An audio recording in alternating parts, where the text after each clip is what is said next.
Goto bakalan arah nggak ya? Atau justru malah ARB di hari pertama mereka listing? Jangan kemana-mana, nonton video ini sampai selesai ya, and stay tuned.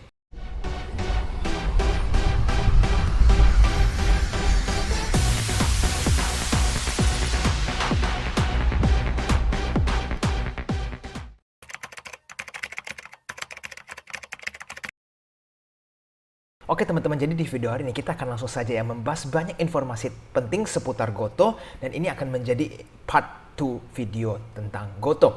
Nah, bagi yang mungkin masih galau ambil keputusan ya untuk beli atau tidak saat IPO ini, semoga setelah menonton video ini teman-teman akan lebih yakin lagi saat mengambil keputusan supaya teman-teman tahu apakah lebih baik buy atau tidak dan bagaimana kira-kira strateginya. Oke, pertama-tama saya ingin mengucapkan welcome ya bagi para penonton yang mungkin baru ketemu channel Edge Invest. Jangan lupa untuk follow Instagram kami di edgeinvest.official untuk mendapatkan informasi terbaru seputar saham. Nah, teman-teman jangan lupa juga setiap hari Minggu jam 8 malam selalu bisa ikut belajar saham bersama Edge Invest di Clubhouse ya, supaya teman-teman bisa mendalami lagi ilmu tentang sahamnya. Oke, jadi teman-teman saya ingin pastikan dulu bahwa teman-teman sudah nonton part 1 dulu ya, karena di situ saya sudah mengupas banyak sekali informasi penting seputar Goto. Nah, setelah nonton video ini barulah teman-teman lanjut nonton part 2 ini supaya tidak ada informasi yang terlewatkan. Oke, sekarang kita lihat ya. Investor di Indonesia ini terbagi dengan dua tim. Dimana kalau kita lihat ada satu tim yang siap banget untuk all in di Goto nih. Ibaratnya mereka sudah alokasikan dana yang sangat besar untuk membeli saham Goto ini. Di sisi lain, ada investor yang sama sekali tidak akan menyentuh saham Goto ini karena mereka merasa valuasi di Goto ini terlalu mahal dan perusahaannya masih rugi besar sekali sehingga membeli sahamnya di saat listing itu menjadi opsi yang sangat tidak baik. Jadi kalau kita melihat dengan sisi dua yang berbeda ini ya, sebelum teman-teman memutuskan mau menjadi tim A yang beli all in atau yang sama sekali tidak akan sentuh, pastikan teman-teman melakukan analisa terlebih dahulu secara seksama. Nah teman-teman, saya ingin ingatkan ya, jika teman-teman menjadi bagian atau kelompok yang ingin beli di IPO dengan harga 346 per lembar ya, pastikan teman-teman itu jual di hari pertama saat listing. Mau itu arah atau tidak, tetap harus dijual hari pertama ya. Karena kalau teman-teman hold lebih dari itu resikonya semakin besar. Jadi teman-teman nanti malah potensi rugi ya. Kalau teman-teman yang tidak ingin membeli IPO sama sekali ya di harga 346 lembar, pastikan untuk tidak belanja saham ini sama sekali sebelum harganya drop di bawah harga IPO. Oke, ingat jangan sampai salah langkah. Oke teman-teman, kita akan langsung membahas pertanyaan-pertanyaan yang saya dapatkan dari para penonton ya. Semoga setelah kita bahas semua ini, teman-teman sudah akan semakin jelas strategi yang akan diambil seperti apa. Pertanyaan pertama, kok mau beli Goto buat long term kira-kira bagus nggak ya? Nah menurut saya ini fine-fine saja kalau teman-teman ingin pegang Goto untuk jangka panjang ya. Tetapi ingat, tidak di harga IPO. Kalau teman-teman memang berencana untuk nabung saham di saham Goto ini, pastikan dapat harga di bawah 346 per lembar sahamnya. Itu baru teman-teman dapat harga murah. Kalau teman-teman kepikiran untuk buy and hold jangka panjang dengan harga 346, itu keputusan yang menurut saya kurang baik karena harga sekarang memang sangat-sangat premium. Jadi saya cukup optimis bahwa nanti beberapa bulan setelah IPO ini potensi harga Goto bisa saja di bawah harga IPO. Berpotensi, bukan pasti ya. Nah pertanyaan berikutnya, kenapa kalau beli saham Goto di IPO nggak boleh di hold kok? Jadi saya lihat ada beberapa investor yang memang sangat yakin nih ya, mereka ingin beli lalu di hold 30 tahun ke atas karena merasa ini sangat-sangat cemerlang lah masa depannya Goto ini. Sekarang kita lihat begini, kalau kita bisa mendapatkan sebuah saham dengan potensi harga yang lebih murah, ya kan? Kenapa kita harus memaksakan diri untuk beli di IPO-nya? Ya, kalau teman-teman mau beli Goto di bawah harga IPO, silakan kalau memang mau jangka panjang. Tapi kalau teman-teman beli di harga 346 per lembar saham dan ingin di hold jangka panjang, menurut saya itu strategi yang kurang tepat. Karena nanti teman-teman pada saat harganya turun, nanti bisa saja dana teman-teman nggak ada untuk average down, lalu secara psikologi lihat floating loss makin gelisah, dan ini membuat teman-teman nanti malah ambil banyak keputusan yang salah. Jadi kalau teman-teman kalau kepikiran untuk buy and hold, ingat kembali, tunggu harganya di bawah 346 itu menjadi opsi yang jauh lebih baik. Sekarang pertanyaan berikutnya. Kok kalau buka sama Goto lebih mahal yang mana sih dari segi PBV? Sekarang coba kita lihat ya. Goto itu ekuitas nilainya itu 130 triliun, oke? Dan dengan jumlah saham 1,19 triliun saham ya, itu membuat PBV Goto itu 2,89 kali sampai 3.17. Ini adalah PBV si Goto. Ini mahal atau tidak? Sekarang coba kita bandingin dengan Bukalapak. Pada saat dia IPO di 850 per lembar sahamnya, ternyata PBV Bukalapak itu 38 kali. Jadi teman-teman, kalau kita bandingin Goto dengan Bukalapak, itu Goto 10 kali lipat lebih murah, oke? Kalau dari sisi PBV. Nah, bagaimana kalau PE ratio-nya? Kalau dari sisi PE ratio, masih minus ya. Jadi Goto ini masih rugi, sehingga kalau kita ambil dari sudut pandang melihat hanya sekedar PE ratio definitely tidak menarik. Cuma teman-teman pastikan ya, kita tidak bisa serta-merta untuk membeli saham ini berdasarkan purely on PE ratio, karena masih ada banyak faktor lainnya yang perlu kita pertimbangkan. Nah, nantinya teman-teman kalau memang ingin mau invest jangka panjang, pastikan revenue perusahaan ini year to year-nya itu tumbuh terus supaya eventually PE ratio-nya menjadi plus. Kalau misalkan Goto ini stuck performance-nya ya, tidak ada pertumbuhan sama sekali dengan PE ratio yang sekarang, ini akan membuat sahamnya tidak menarik untuk dipegang jangka panjang. Nah, ini pertanyaan yang saya dapatkan cukup banyak ya. Ada yang tanya seperti ini, kok retail nih kayaknya bisa dapat banyak banget ya saham di IPO, karena ada program di Gojek gotong royong untuk beli saham. Jadi pengguna Gojek ataupun Tokopedia yang usernya levelnya agak tinggi, mereka bisa membeli saham Goto dengan fix ya, kamu bisa mendapatkan sekian ya, berapa lot. Nah, sekarang ini menjadi bahaya nggak ya kalau kita melihat retail bisa mendapatkan banyak saham Goto melalui mekanisme ini? Nah, teman-teman, jawaban saya yes, benar akan ada banyak retail sih yang bisa punya akses beli saham Goto, tetapi tidak sebanyak yang teman-teman bayangkan. Kenapa? Karena penawaran ini tidak ditawarkan ke setiap pengguna ya. Ternyata hanya pengguna-pengguna setia yang levelnya ini, contoh di Gojek ini harus anak sultan atau Tokopedia yang level diamond baru bisa ikut program seperti ini. Dan teman-teman yang para penonton juga bisa aware ya bahwa jumlah ini yang 100 di bawah ini tidak sama. Ada yang mendapatkan 50 juta, ada yang cuma 30 juta dan seterusnya. Jadi angka ini berbeda-beda tergantung seberapa sering teman-teman menggunakan aplikasi Gojek ataupun Tokopedia. Nah, jadi teman-teman, ini adalah wujud yang Tokopedia berikan kepada user-user mereka yang setia supaya bisa mendapatkan alokasi dana di sahamnya lebih besar bagi para pengguna yang lebih sering menggunakan aplikasi mereka. Jadi kalau kita lihat, tidak seperti yang teman-teman bayangkan semua orang bisa membeli sahamnya dan dapat lot yang banyak. Mereka ini juga cukup selektif saat memilih user-user mereka. Nah, sekarang kita lihat ya, ternyata teman-teman ada good news juga ya di saham Goto ini. Coba kita pelajari yang satu ini.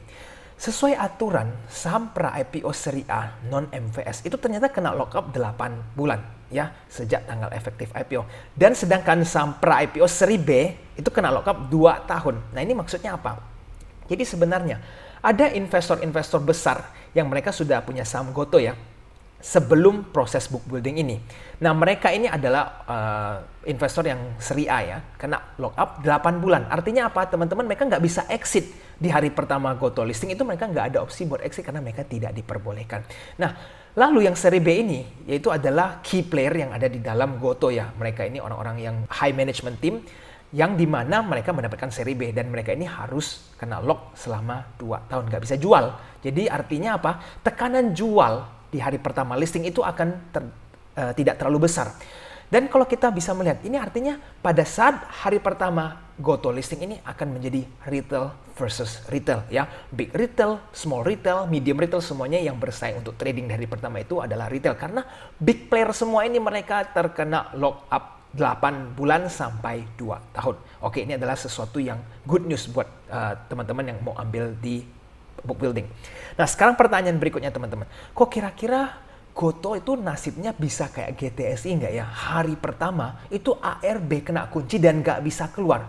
Nah, kalau menurut saya ya, kalau kemungkinan itu selalu ada ya. Kita nggak pernah ada yang tahu di dunia saham, apapun bisa terjadi. Nah, tapi coba kita pelajari dari hal-hal sebelumnya ya.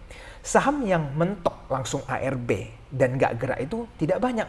GTS itu salah satunya, tapi setelah itu tidak banyak saham yang kekunci di ARB. Nah, bahkan saham seperti Buka aja itu Aras sempat 2 kali. Ya, ditambah Goto itu ada menyediakan skema Greensu dan stabilisasi harga IPO. Jadi kalau harga sahamnya sudah mulai di bawah harga IPO, si Goto ini akan intervensi supaya sahamnya bisa kembali tertahan. Nah, dengan hal-hal seperti ini mensupport untuk membuat saham Goto ini tidak ARB di hari pertama. Belum lagi informasi yang saya berikan tadi, dana investor yang pra-IPO itu kena lock up 8 bulan sampai 2 tahun. Jadi mereka ini tidak bisa langsung main jual di hari pertama. Nah, jadi teman-teman di hari pertama ini akan sedikit lebih mulus ya untuk teman-teman trading.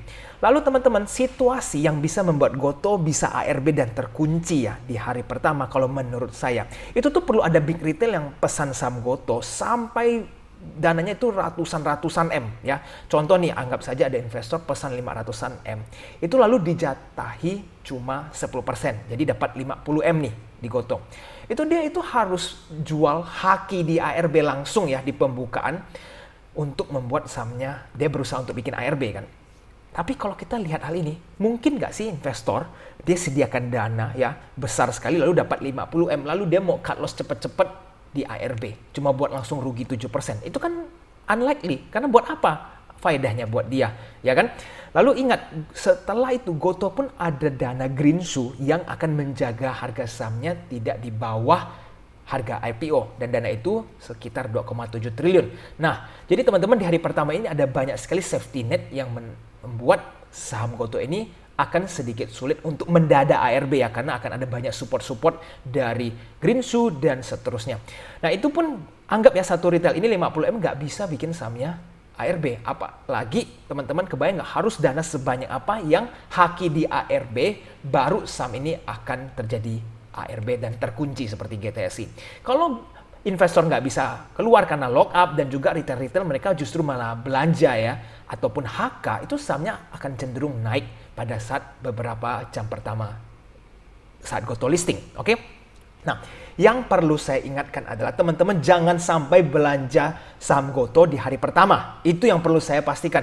Kalau sahamnya sudah naik 3%, 5%, 10% lalu teman-teman FOMO mau belanja, itu adalah tindakan yang sangat salah. Karena teman-teman bisa justru malah nanti berakhir cut loss. Ingat ya, kalau memang teman-teman tidak ingin beli pada saat IPO, jangan beli di hari pertama. Apalagi makin hijau teman-teman makin FOMO lalu HK akan nanti resikonya cut loss. Oke? Nah sekarang kita lihat ya.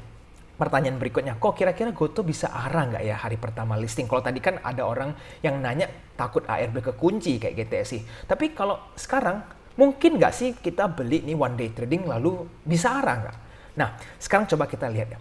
Market cap Goto ini kan 413 triliun ya dengan harga 346 per lembar sahamnya ya.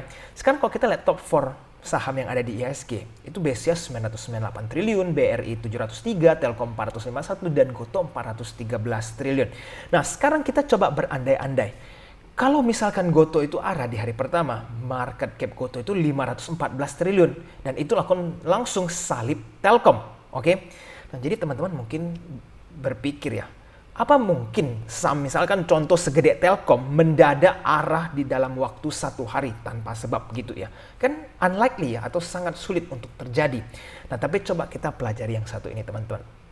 Jadi ini adalah grafik BCA.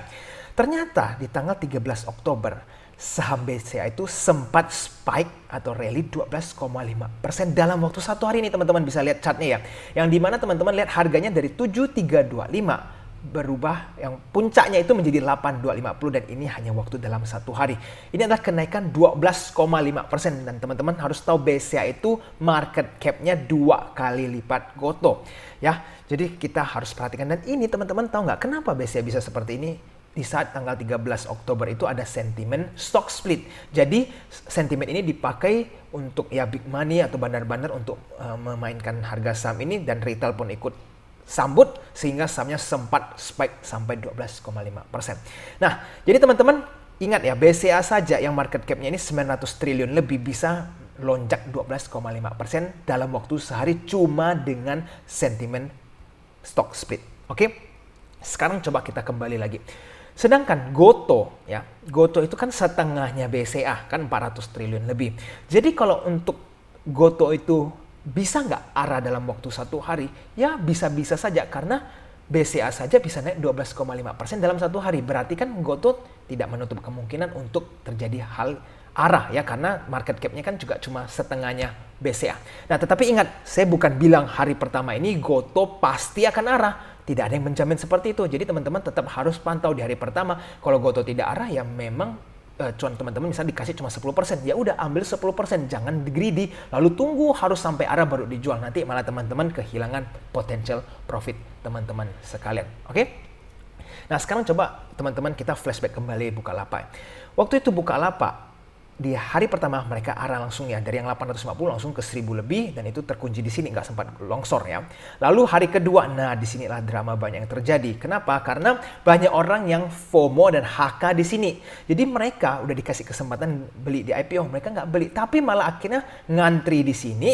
Ngantrinya di hari kedua arah, dan inilah yang membuat Bukalapak menjadi tragedi yang sangat-sangat banyak investor yang sangkut di saham ini. Nah, saya pribadi waktu itu memang ada ikut Bukalapak, tapi dananya tidak terlalu besar dan saya jual di hari kedua. Oke, sekarang mungkin ada yang bertanya, kok kenapa kita Gotoh nggak simpan di hari kedua baru dijual? Siapa tahu dia bisa arah 2 kali kayak Buka.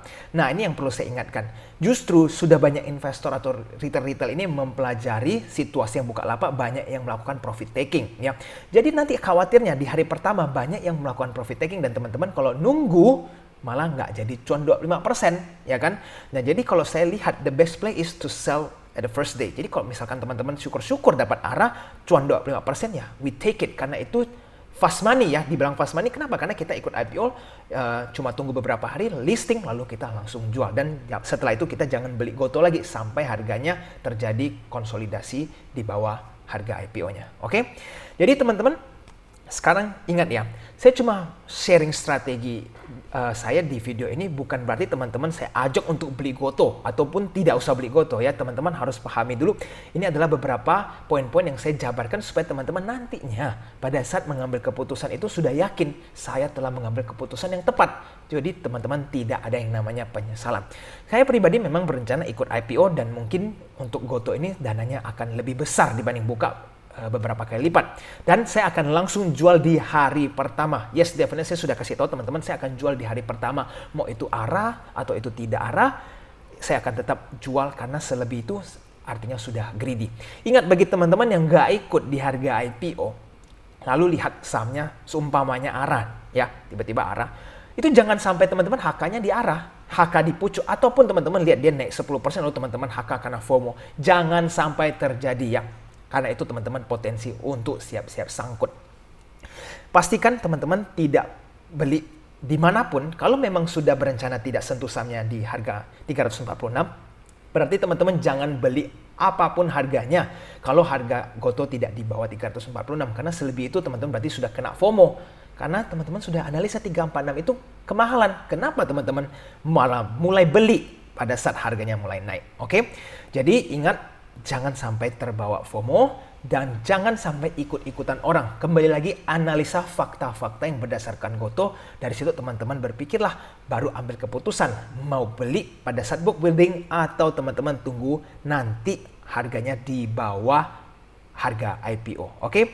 Nah, jadi teman-teman sekarang setelah menonton video ini, kira-kira apa keputusan teman-teman terhadap saham Gotoh? Apakah teman-teman akan beli di book building atau teman-teman tidak akan beli saham ini sampai nanti harganya longsor sudah sangat dalam baru teman-teman akan cicil? Nah, teman-teman bisa sharingkan di kolom komentar di bawah. Oke teman-teman, jika teman-teman merasa video ini bermanfaat, jangan lupa untuk tekan tombol like-nya ya, dan subscribe channel AJ Invest supaya tidak ketinggalan informasi terbaru seputar saham. Sampai jumpa di video selanjutnya. I'll see you again next time. Bye-bye.